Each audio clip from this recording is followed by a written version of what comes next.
নমস্কার, কেমন আছেন সবাই? রূপকথার নতুন একটি ব্লগে আপনাদেরকে অনেক স্বাগত জানাই।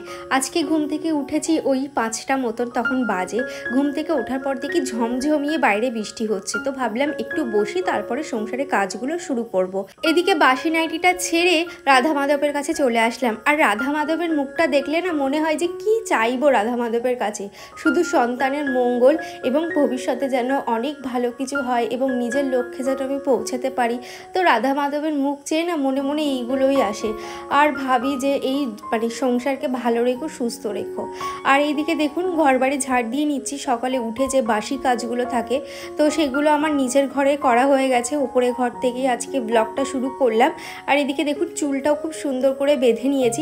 সকালে ঘুম থেকে উঠলে আমি কিছু করি আর না করি, নিজেকে না পরিপাটি করে রাখার চেষ্টা করি, যাতে মন থেকে না একটা মোটিভেট পাই।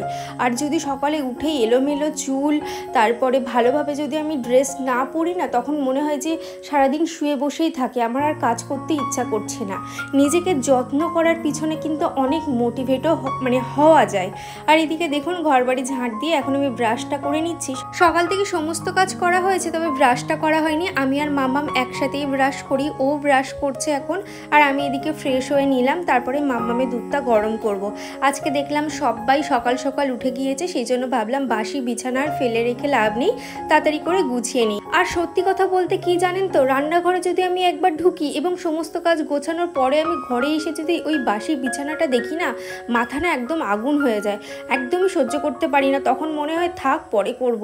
আর এই টানে টানে যদি ঘরের কাজ সমস্তটা করে রান্নাঘরে যাই না, তাহলে একটা মাথা হালকা করে আমি রান্নাঘরে কাজগুলো করতে পারি।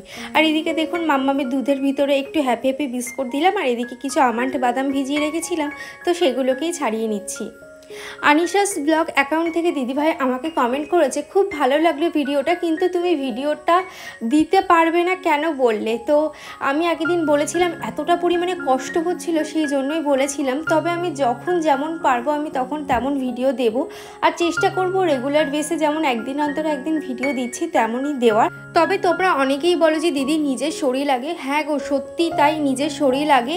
তো আমি 100% ভাবে গ্যারান্টি দিতে পারছি না যে আমি আপনাদের সাথে সারা জীবন ব্লগ দিতে পারবো, তেমনটা নয়। যখন যেমনভাবে পারবো, আমার পরিস্থিতি, আমার ফ্যামিলি যেমনভাবে আমাকে সাপোর্ট দেবে, আমি তেমনভাবে আপনাদের সাথে ব্লগটা শেয়ার করতে পারবো।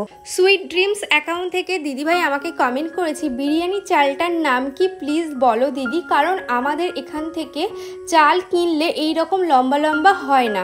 তো এই বিরিয়ানি চালটার নাম ছিল, প্যাকেটটার উপরে কি নাম লেখা আছে না আমি অতটা লক্ষ্য করিনি, আমি নেক্সট টাইম অবশ্যই আপনাদের সাথে শেয়ার করবো। আর এদিকে ঠাকুরের বাসনগুলো গুছিয়ে রাখলাম, তাহলে অনেকটা কাজে সুবিধা হবে।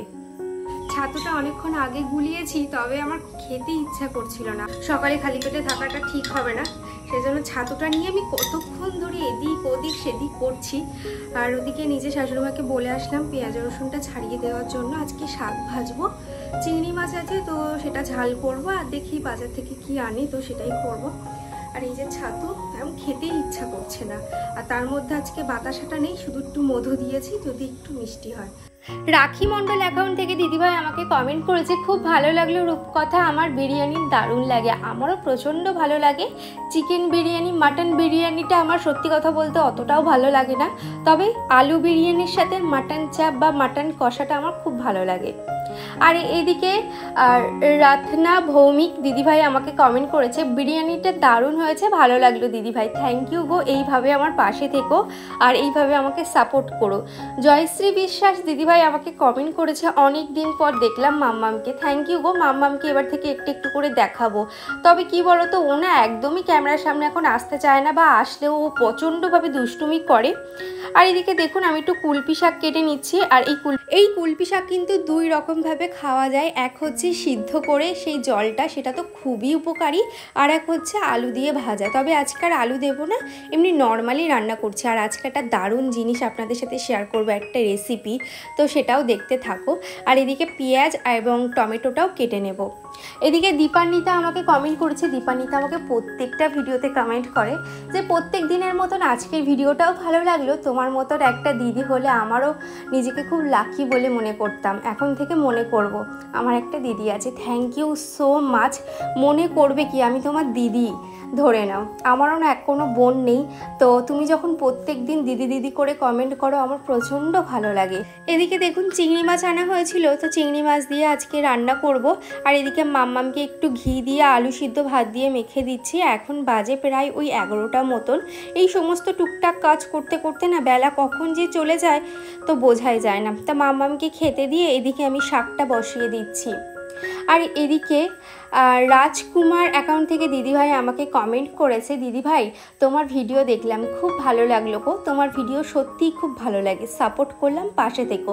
থ্যাংক ইউ দিদিভাই। হ্যাঁ অবশ্যই থাকবো, আর এইভাবে আমার পাশে থেকো আর এইভাবে আমাকে ভালোবেসে যেও।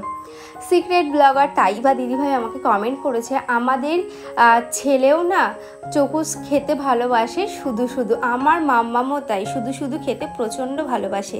আর এটা কি বাটছি বলুন তো, এটা হচ্ছে কলার খোসা বাটা। আমি প্রেশার কুকারে 4টে সিটি মেরে নিয়েছি, সিদ্ধ হয়ে গেছে। এবার এটাকে খুব সুন্দর করে আমি বেটে নিচ্ছি, সাথে কিন্তু 3টে কাঁচা লঙ্কাও দিয়েছি। কাঁচা লঙ্কাটা পরে দেবেন, আপনারা চাইলে কুচিয়েও দিতে পারেন। এবার এটাকে আমি কিভাবে রান্না করব সেটাও আপনাদের সাথে শেয়ার করব। আপনারা তো জানেন আমি ভর্তা তারপর এই ধরনের বাটা বুটি খেতে প্রচণ্ড ভালোবাসি, তবে এই কলার খোসা বাটা খেতে কে কে ভালোবাসেন অবশ্যই জানাবেন। কিছুটা রসুন থেতো করে নিয়ে তেলের ওপরে ভালো করে ভেজে নিতে হবে, তারপরে কিন্তু কলার খোসা বাটাটা দিয়ে খুব ভালোভাবে নুন হলুদ দিয়ে শুধু নাড়তে হবে যতক্ষণ না শুকিয়ে আসছে। এই যে এইরকম শুকিয়ে আসবে তখনই কিন্তু নামিয়ে নেবেন। দারুণ লেগেছিল খেতে, এক কথায় অসাধারণ। আমার তো এই দিয়েই ভাত খাওয়া হয়ে যায়। মৌ লাইফস্টাইল অ্যাকাউন্ট থেকে দিদিভাই আমাকে কমেন্ট করেছে, আমিও এই রকমভাবে এগ বিরিয়ানি বানাই, জানো তো বোন, দোকানের থেকে বেশি ভালো লাগে, বাড়িতে বানালে বেশি ভালো লাগলো। তো থ্যাংক ইউ সো মাচ দিদিভাই, এইভাবে আমার পাশে থেকো। দ্য ওয়াক অ্যাকাউন্ট থেকে একটা দিদিভাই কি দাদাভাই আমাকে কমেন্ট করেছে, তোমার ব্লগ দেখতে খুব ভালো লাগে, তুমি কিন্তু আমার কমেন্টটা পড়োনি, তোমার কথা মতন আমি নতুন চ্যানেলটা খুলেছি, একবার দেখো। অবশ্যই দেখবো, কিন্তু তোমার নাম কি অবশ্যই তুমি এই কমেন্টে জানিও, তাহলে তোমার নাম নিয়ে কমেন্টগুলো পড়তে আমার সুবিধা হবে।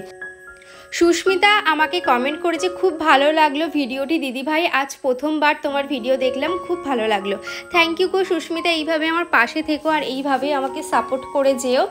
আর মনশ্রী অ্যাকাউন্ট থেকে দিদিভাই আমাকে কমেন্ট করেছে, তোমার ভিডিও কয়েকদিন ধরেই দেখছি, আগেও কিছু ভিডিও দেখেছি দিদিভাই, খুব ভালো লেগেছে আর অনেক কিছু বুঝতে পেরেছি ব্লগিং সম্পর্কে, আমিও ভিডিও করছি। থ্যাংক ইউ গো, এইভাবে ভিডিও করো, নিজেদের পায়ে দাঁড়াও এবং নিজেদের একটা পরিচিতি বানাও, সবসময় আমি এই কথাটা বলি। সমস্ত কাজবাজ করে একটু স্কিন কেয়ার করছি, আমি নিজেকে দিন শেষে ভালোবাসতে একদমই ভুলি না। তাহলে চলো আজকের মতন ব্লগটা এত দূর। আর বাইরে দেখছেন বৃষ্টিতে পুরো চারিদিকে জলে জল, আর গাছগুলোও যেন প্রাণ ফিরে পেলো। তাহলে চলো আজকের মতন এত দূরই, টাটা।